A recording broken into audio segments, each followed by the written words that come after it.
Hello అండి, అందరికీ నమస్కారం. ఎలా ఉన్నారు? తొలి ఏకాదశి శుభాకాంక్షలు అండి అందరికీ. ఏంటి ఇవాళ చెప్తుంది అనుకుంటున్నారా? మరి వీడియో నేను ఇవాళ అప్లోడ్ చేస్తున్నాను కదా, సో నిన్ననే చేద్దాం అనుకున్నాను, కానీ కుదరలేదు నాకు. వీడియో కోసము నేను పడిన తంటాలు మామూలు కాదండి అసలు. ఆల్రెడీ నేను ఎడిట్ చేసి వాయిస్ ఓవర్ ఇచ్చి అంతా కంప్లీట్ చేసిన వీడియో అసలు అనుకోకుండా డిలీట్ అయిపోయింది. మొత్తం క్లియర్గా అన్నీ అయిపోయిన తర్వాత ఎలా అంటే మనము అంటారు కదా, మన నోటి దాకా వచ్చిన ముద్ద నోట్లోకి రాకుండా ఉంటే ఎంత బాధ ఎంత ఉంటుంది. పడిన కష్టం అంతా ఒక్క సెకండ్ ఎంత బాధ, చాలా బాధేసిందండి అసలుకి, మామూలు కాదు. ఎంతసేపు కూర్చొని ఎడిట్ చేసి అంత టైం తీసుకొని చేసింది వీడియో, కాస్త డౌన్లోడ్ చేసిన తర్వాత అది జస్ట్ ఒకటి డిలీట్ చేశాను అనుకోకుండా. ఫ్రాక్షన్ ఆఫ్ సెకండ్స్లో టక్కున డిలీట్ అయిపోయింది. ఇంకా మళ్ళీ వీడియోస్ యాడ్ చేసుకొని ఎడిట్ చేసుకొని చాలా పెద్ద ప్రాసెస్ అయింది. దేవుడు కూడా పరీక్షిస్తాడు అప్పుడప్పుడు, మనకి ఓపికతో ఉండాలి. ఇంకా మనం నేను చేయలేను, ఇంకా నా వల్ల కాదు, ఇంక ఇది ఇంతే, నేను ఎంత చేసినా ఇంకా నేను పట్టించుకోను అని ఉండకూడదు కదా. అన్నీ మనం అనుకున్నట్లు అయితే ఎలా అవ్వదు కదా.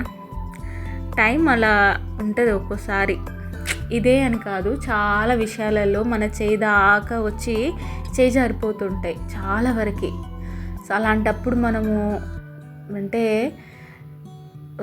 దాని పట్ల మనకి ఉన్న శ్రద్ధ కానీ, మనం ఆ పని చేయాలని దాని మీద ఉన్నటువంటి మనకు ఓపిక మెయిన్ ఉండాలి. అన్నిటికంటే ఎక్కువ ఓపిక ఉండాలి ఏదైనా చేయటంలో. ఒక కంటిన్యూటీ ఉండాలి. ఒక ప్రాసెస్ అనేది ఏదైనా మనం చేయాలి అని అనుకున్నప్పుడు మధ్యలో కూడా ఎన్ని అవాంతరాలు వచ్చినా కూడా ఆగిపోకూడదు, అక్కడితో ఫుల్ స్టాప్ పెట్టకూడదు. ఒక చిన్న బ్రేక్ తీసుకుంటామా, సరే తీసుకోండి, అంతేగాని ఇది ఇంకా ఎంత చేసినా ఇంతేలే, ఇంకా మన వల్ల కాదు, ఇది మనం చేయలేంలే అనే థాట్ అనేది మన మైండ్లోకి ఎప్పుడు కూడా రానివ్వకూడదు. ఎందుకంటే నేను ఎంత చేశానో ఇంకా నా వల్ల ఇంకెందుకులే, ఇక లైట్లే అని చెప్పి ఊరుకోవచ్చు. పెడితే పెడదాం, లేకపోతే లేదు, ఏముందిలే, మళ్ళీ ఎడిట్ చేయాలా ఇప్పుడు అని అంటే ఆ మైండ్ సెట్ వస్తే మనం ఏది కూడా చేయలేము లైఫ్లో. ఈ విషయమే కాదు, ఏ విషయంలో అయినా సరే మనము ఏదైనా ఒక పని చేసినప్పుడు చాలా అవాంతరాలు వస్తాయి మధ్యలో, కానీ దాన్ని అక్కడితో ఆపకుండా ఫుల్గా కంప్లీట్ చేసినప్పుడే కదా దాని ఫలితం కూడా మనకి తెలుస్తుంది. అన్నీ మనం అనుకున్నట్టే అయితే ఇంకా ఎలా అవ్వదు కదా. ఒక టైం అలా నడుస్తుంది. ఒక్కోసారి మనము అనుకోనివి కూడా చాలా ఫాస్ట్గా అయిపోతాయి, అసలు మనం ఎక్స్పెక్ట్ కూడా చేయము ఇలా అవుతుంది అని. ఒక్కోసారి మనకు తెలియకుండా అవుతాయి కదా. మనం అప్పుడైతే ఒక గ్రాటిట్యూడ్ కూడా మనం చూపించము, దేవుడి పట్ల కృతజ్ఞత కూడా ఉండదు మనకి. ఎందుకంటున్నానంటే మనము ఏదైనా చెయ్యాలి అనుకున్న పని అవ్వకపోతే టైంకి, లేదా మనం ఏదైనా కావాలనుకున్నది దొరకకపోయినా, ఏదైనా సరే మనకి అవ్వని విషయం జరిగినప్పుడు మాత్రమే దేవుడు గుర్తొస్తాడు. ఆ టైంలో మాత్రమే మనం అనుకుంటాం, అబ్బా దేవుడా ఎందుకు ఇట్లా అవుతుంది దేవుడా, అసలు అది ఇంకా మొక్కుతుంటారు కదా, నేను అది చేస్తా దేవుడా, నేను ఇది చేస్తాను, అయ్యేటట్టు చూడు స్వామి, అది ఇది అని. మన పడే కష్టం అనేది అక్కడ ఉంటే దాని ఫలితం అనేది కంపల్సరీ ఉంటుంది. కానీ మనము ఒక అడుగు వేసి 10 అడుగుల తర్వాత మన వల్ల కాదని ఆపకూడదు. అది మనకు ఒక్కోసారి మన చేతుల్లో లేనివి మనం అనుకోకుండా జరిగే పనులు చాలా ఉంటాయి. అలాంటప్పుడు కూడా మనకి గుర్తురాడు దేవుడు. అంటే సడన్గా మనకి ఏదైనా మంచి ఏదైనా న్యూస్ విన్నా కానీ, ఏదైనా అనుకోని పనులు ఒకేసారి అయినా కానీ, అలాంటప్పుడు మనం హ్యాపీగా ఫీల్ అవుతాం, కానీ దేవుడికి ఎలాంటి కృతజ్ఞత కూడా మనం చెప్పుకోము. ఎందుకంటే ఆ హ్యాపీనెస్లో దేవుడు గుర్తురాడు. నిజం చెప్పాలంటే, స్వామి నీ వల్లే ఇదంతా అయ్యింది అనే ఒక మాట కూడా మనకి అనటానికి ఉండదు. ఎందుకంటే అది హ్యూమన్ నేచర్, అది నార్మల్గానే అలానే ఉంటారు. ఎక్కువ మనకి దేవుడు బాధలోనే గుర్తొస్తాడు, సంతోషంలో గుర్తురాడు.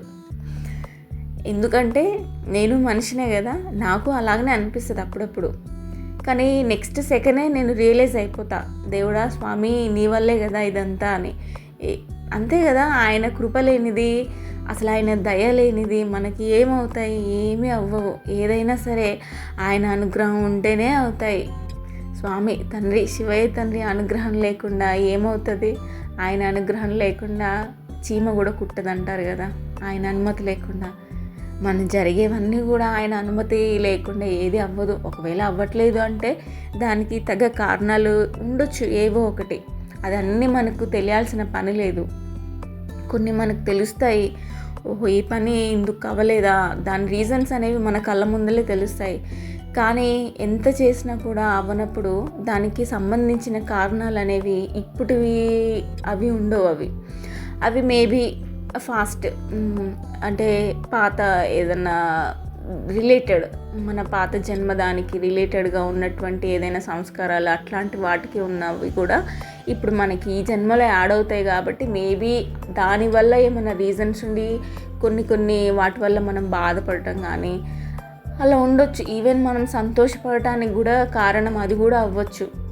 మనము ఏ ఎఫర్ట్స్ పెట్టకుండా మన లైఫ్ హ్యాపీగా గడిచిపోతుంది, మనకి ఏ బాధలు లేకుండా సంతోషంగా ఉన్నాము అంటే కూడా దాని రీజన్ అనేది పోయిన జన్మలో మనం చేసుకున్నటువంటి పుణ్యం కావచ్చు. అప్పుడు మనము ఆ జన్మలో ఏమన్నా బాధపడి ఉండటం వల్ల దేవుడు ఈ జన్మలో మనకి ఇంత సంతోషాన్ని ఇవ్వచ్చు. అది మనకి ఏవి తెలియదు. ఎందుకంటే చాలామంది అంటే పూర్వ జన్మలు ఉంటాయా ఉండవా అనేవి ఎవ్వరూ నమ్మరు, కానీ ఉంటాయి, కంపల్సరీ రిలేటెడ్ ఉంటాయి. మనిషి ఎన్ని జన్మలు ఎత్తుతాడు అనేది 7 జన్మల దాకా ఉంటాయి మనుషులు అని అంటారు కదా. ఎన్ని జన్మలు అనేది చెప్పలేం కానీ, బట్ మనిషి జన్మకి కారణం అనేది ఉంటుంది, చావుకి కారణం ఉంటుంది, నెక్స్ట్ పుట్టుకకి, ఇప్పుడు చనిపోయిన దానికి, ప్రతి దానికి లింక్ ఉంటుంది. మనకు తెలియదు చాలా వరకు. మనం కండ్లకు కనిపించేది మాత్రమే నిజం అనుకోవడం చాలా తప్పు. మన చుట్టూనే ఎంతో చాలా ఉంటాయి. అది మన కళ్ళకు కనిపించవు. అది మన మానవ నేత్రాలకి కనిపించే శక్తి దేవుడు ఇవ్వలేదు. ఎందుకంటే అది మనం చూడలేము. ఆ శక్తి దేవుడు మనకి ఇవ్వలేదు. భగవద్గీతలోనే దేవుడు మహాభారతం జరిగేటప్పుడు కూడా ఆయన స్వరూపము చూపించాలనుకున్నప్పుడు ఆయన స్వరూపం చూసేంత శక్తి కూడా ఎవరికి లేదు, ఆయన అనుగ్రహిస్తే తప్ప. అర్జునుడు నేను చూడలేకపోతున్నానంటే ఆయన శక్తిని ఇచ్చి చూడు అర్జున అంటే అప్పుడు చూశాడు. ఎవరు కూడా ఆయన అనుమతి లేకుండా ఆయన శక్తిని ఎవ్వరు కూడా చూడలేడు. ఆయన స్వరూపాన్ని ఎవరు చూడగలరు చెప్పండి? మనకు కళ్ళకు కనిపించే సూర్యభగవానుడిని చూడటానికే మనం కాసేపు 1 నిమిషం కాదు కదా, ఒక 1/2 నిమిషం కూడా కళ్ళు తెరిచి అట్లా చూడలేము. మన కళ్ళకు కనిపిస్తున్నాడు దేవుడు, సూర్యభగవానుడు, సూర్యనారాయణ. ఆయననే మనం చూడలేము. ఇంకా సాక్షాత్ దేవుడు మనకి కళ్ళ ముందరికి వస్తే చూడగలమా? ఆయన అసలుకి చూసేంత శక్తి మన మానవ నేత్రాలకి ఉందంటారా? లేదు. ఎందుకు అంటే ఏదైనా ఒక టాపిక్ రిలేటెడ్గా నేను చెప్తుంటే ఆటోమేటిక్గా దాని కంటిన్యూషన్ వెళ్ళిపోతుందండి. అది నాకు తెలియదు, నేను అనుకోని ఏది మాట్లాడను. అది అంటే నా పని ఇది అవ్వలేదు, ఇలా అయ్యింది అని అన్నందుకు ఈ కంటిన్యూషన్ అనేది ఇలా చెప్తూ వెళ్తున్నాను. మీకు ఎవరికైనా బోర్ కొట్టినా కానీ దయచేసి నన్నైతే ఎక్స్క్యూజ్ చేయండి, క్షమించండి. నేను ఏదైనా తప్పుగా మాట్లాడినా మీకు నచ్చకపోతే మీరు స్కిప్ చేయొచ్చు. దాంట్లో ఎలాంటి మొహమాటం లేదు. నేనేం వచ్చి మిమ్మల్ని అడగను కదా, మీరు ఎందుకు చూడట్లేదు, ఎందుకు స్కిప్ చేస్తున్నా, అది మీ ఇష్టం కదా. బట్ నాకు ఏది చెప్పాలని అనుకుంటే నేను అదే చెప్తా. నేనేదో స్క్రిప్ట్ రాసి పెట్టుకోనో ఏదో చెప్పినట్టు అది రాదు. బట్ నేను ఏది మాట్లాడాలని స్టార్ట్ చేసి ఇది పలానా నేను ఇది మాట్లాడాలి ఇప్పుడు అని నేనేం స్టార్ట్ చేయను. ఆ టైంకి మనకి ఏది వస్తుందో మైండ్లో అదే మాట్లాడడానికి ట్రై చేస్తాను నేను. ఏదైనా తప్పుగా ఉంటే దయచేసి క్షమించండి. ఇంకా ఏదైనా ఒక పనులు అవ్వట్లేదంటే దానికి చాలా రీజన్స్ ఉంటాయని చెప్పడానికి చెప్తున్నాను నేను ఇదంతా కూడా. అది అలా అలా అలా అలా ఎక్కడికో వెళ్ళిపోయింది. అంటే జనాలు ఎలా ఉన్నారంటే మనకి ఒక్కోసారి మనకి కళ్ళ ముందు కనిపించేవి నిజాలని అనుకుంటాము, కానీ మన కళ్ళ ముందు కనిపించేవి కూడా నిజాలు అయి ఉండవు. మేబీ అబద్ధాలను కూడా మనం నిజాలుగానే ఏమంటారు అలా పోర్ట్రేట్ చేసి అవే మనము నిజాలనే ఫీల్ అవుతాం. కానీ మన కళ్ళ ముందు కనిపించనివి మన కళ్ళ ముందు చాలా జరుగుతూ ఉంటాయి. అవన్నీ కూడా మనకు తెలియదు. ఎందుకంటే ఎప్పుడు కూడా మనం ఒక పాజిటివ్ మైండ్తో ఉంటేనే మన చుట్టూ ఉండే ఆరా కూడా పాజిటివ్గా ఉంటుంది. మనం మాట్లాడే మనుషులు అంటే మనం ఎవరితో అయితే ఉంటామో వాళ్ళను కూడా ఒక మంచి పాజిటివ్ థాట్స్తో ఉన్న వాళ్ళతో ఉండటానికి ట్రై చేయాలి ఎప్పుడైనా సరే. ఒక నెగిటివ్ మైండ్ పీపుల్తో ఉండటం కానీ నెగిటివ్ మైండ్తో మాట్లాడి ఎప్పుడు చూసినా నీ వల్ల కాదులే, నువ్వు అదిలే, నువ్వు ఇదిలే, పక్క వాళ్ళ గురించి చెడుగా మాట్లాడడం కానీ, ఇంకా ఏదైనా సరే నోరు తెరిస్తే చాలు చెడుగా మాట్లాడే వాళ్ళతో ఎంతవరకు దూరంగా ఉంటే అంత మంచిది. ఎందుకంటే ఏదో ప్రావర్బ్ ఉంది కదా, నీ గురించి tell about your friends, I will tell about you అని చెప్పి. నీ ఫ్రెండ్స్ గురించి, నీ తోటి ఉండే వాళ్ళ గురించి నువ్వు చెప్తే నీ గురించి ఏందో నేను చెప్తాను అని చెప్పి.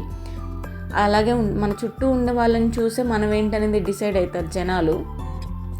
మేబీ మనం అలా ఉండకపోవచ్చు వాళ్ళలాగా, కానీ చూసే వాళ్ళకి ఎలా ఉంటుందంటే నలుగురితో నారాయణ అన్నట్టు వాళ్ళతో కూడా మనల్ని కలిపేస్తారనమాట. మనం మంచి ఆలోచనలతో ఉండి మనం మంచిగా ఉన్నా కానీ అలాంటి వాళ్ళతో మనం స్నేహం చేయటం వల్ల కూడా మనం కూడా అలాగే అని అవతల వాళ్ళు డిసైడ్ అవుతారు. అది మనం వాళ్ళకి అంత ఛాన్స్ ఇవ్వాల్సిన అవసరం లేదు. వాళ్ళు అనుకుంటే వాళ్ళ ఇష్టం అని అనుకుంటారా అంటే అనుకోండి, కాకపోతే చెప్తున్నా నేను ఇట్లా. అంటే దానివల్ల మనకి కూడా అవతల వాళ్ళు అనుకుంటే మనకేంటిలే, కానీ మన థాట్స్ అనేవి ఇన్ఫ్లుయెన్స్ కాకుండా ఉండాలి అవతల వాళ్ళ వల్ల. మన ఎదుటి వాళ్ళు మంచిగా ఉంటే మనకు కూడా బాగుంటుంది. అవతల వాళ్ళు నెగిటివ్గా మాట్లాడుతూ ఉంటే అవి ఎక్కడో ఒక దగ్గర మనల్ని ఇన్ఫ్లుయెన్స్ చేస్తాయి, అంటే ప్రభావితం చేస్తాయి ఆ మాటలు అనేవి. మనం అనుకోకుండానే మనకు తెలియకుండానే ఆ ఆలోచనలోకి వెళ్ళడం, అట్లా ఆలోచించడం, ఓహో ఇలా వీళ్ళు అనుకుంటున్నారు కదా అని. అంటే ఆ థాట్స్ అనేవి ఆటోమేటిక్గా మనం కూడా అట్లానే కొంచెం దాన్ని తీసుకోవటానికి, అంటే అవతల వాళ్ళ నెగిటివిటీ కూడా మనకి రావడానికి కొంచెం ఛాన్సెస్ ఉంటాయి అని చెప్తున్నాను నేను. అందుకని ఎప్పుడు కూడా పాజిటివ్గా ఉండటానికి ట్రై చేయాలి.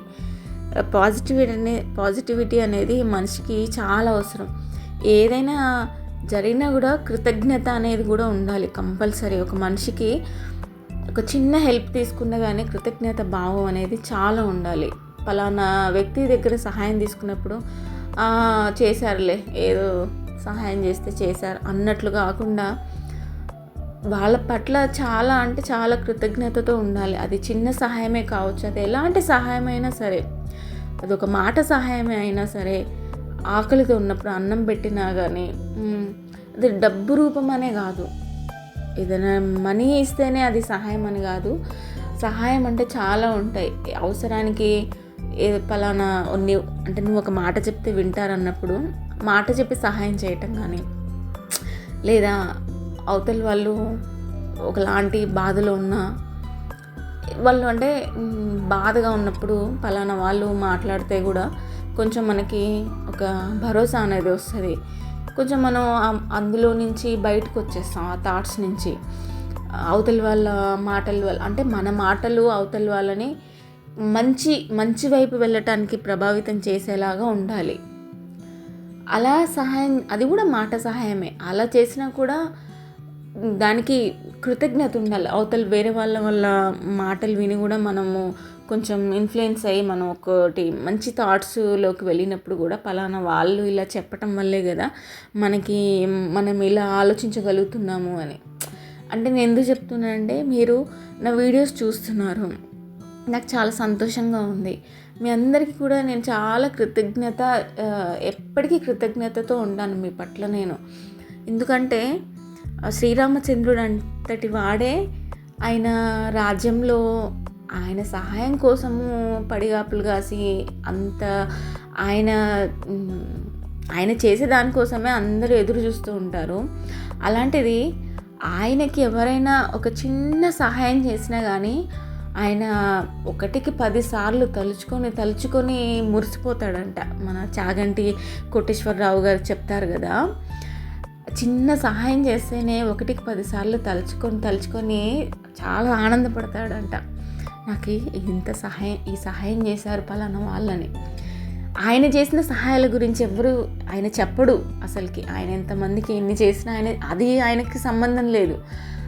ఎవరి దగ్గర తీసుకుంటున్నాడో అది మాత్రమే ఆయన గుర్తుపెట్టుకుని సంతోషంగా ఉంటాడంట, గుర్తు చేసుకొని. అలాంటప్పుడు ఆయనే అంత ఉంటే ఆఫ్టర్ ఆల్ మనుషులం, మనకి ఉండొద్దు ఆ కృతజ్ఞత అనేది ఉండాలి కదా. మనుషులకి కృతజ్ఞత భావం అనేది కంపల్సరీ ఉండాలి. అది మెయిన్. కృతజ్ఞత లేకుండా ఉండే వాళ్ళు కూడా లైఫ్లో ఒక స్టేజ్కి ఎవరు రారు నాకు తెలిసి. అదే లేనప్పుడు ఇంకెవరికి ఎంత చేసినా యూజ్ ఏంటి? ఆ సహాయం విలువ కూడా తెలియదు అలాంటి వాళ్ళకి మళ్ళీ ఇంకోసారి సహాయం కూడా చేయటం కూడా వేస్టే నన్ను అడిగితే. అంటే వాళ్ళు ఏదో మనల్ని పొగడాలని నేను చెప్పట్లేదు. మనం ఏదైనా చేసినప్పుడు, మనం ఏ సహాయం చేసినా కానీ కుడి చేత్తో చేసింది ఎడమ చేత్తో తెలియకుండా చేయాలంటారు కదా, అలాగనే ఉండాలి. మనం పట్టించుకోవాల్సిన అవసరం లేదు, అవతలి వాళ్ళు మనల్ని పొగడాల్సిన అవసరం లేదు. కానీ కృతజ్ఞత లేకుండా అది మనకు తెలిసిపోతుంది అవతలి వాళ్ళకి లేదు అని. అలాంటప్పుడు వాళ్ళకి చేయాల్సిన అవసరం కూడా లేదు నన్ను అడిగితే మాత్రం. నేనైతే అలాగే చెప్తాను.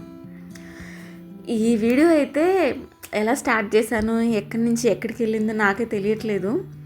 బట్ నేను ఏదైనా తప్పుగా మాట్లాడుంటే మాత్రం క్షమించండి.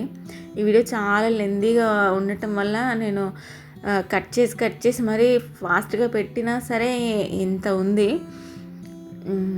ఆల్రెడీ నేను ఎడిట్ చేసి డిలీట్ అవ్వటం వల్ల నాకు చాలా అంటే చాలా లేట్ అయింది వీడియో అప్లోడ్ చేయడానికి.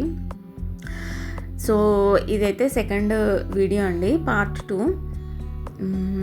ఇది కొంచెం మధ్యలో టీవీ పెట్టుకొని కొంచెం ఎంజాయ్ చేస్తూ కాసేపు స్నాక్స్ బిస్కెట్స్ తింటూ ఎంజాయ్ చేస్తూ పని అయితే కొంచెం చేసుకున్నాను. ఈవినింగ్ అయింది ఈ టైము. ఈ వీడియోలో ఇంకా నెక్స్ట్ వీడియో కూడా అప్లోడ్ చేస్తాను ఒక 2 డేస్లో. సో అప్పటిదాకా నా వీడియోస్ చూస్తూ ఉండండి. కామెంట్స్ ఏమైనా చేయండి నా వీడియోస్ చూసేవాళ్ళు. ఇంకా మరి ఇంకో వీడియోలో అయితే మళ్ళీ కలుస్తాను. అంతవరకు అందరూ సంతోషంగా ఉండండి. శివయ్య తండ్రి ఆశీస్సులు అందరి మీద ఉండాలని కూడా కోరుకుంటున్నాను. ఓకేనా అండి, మళ్ళీ కలుస్తాను.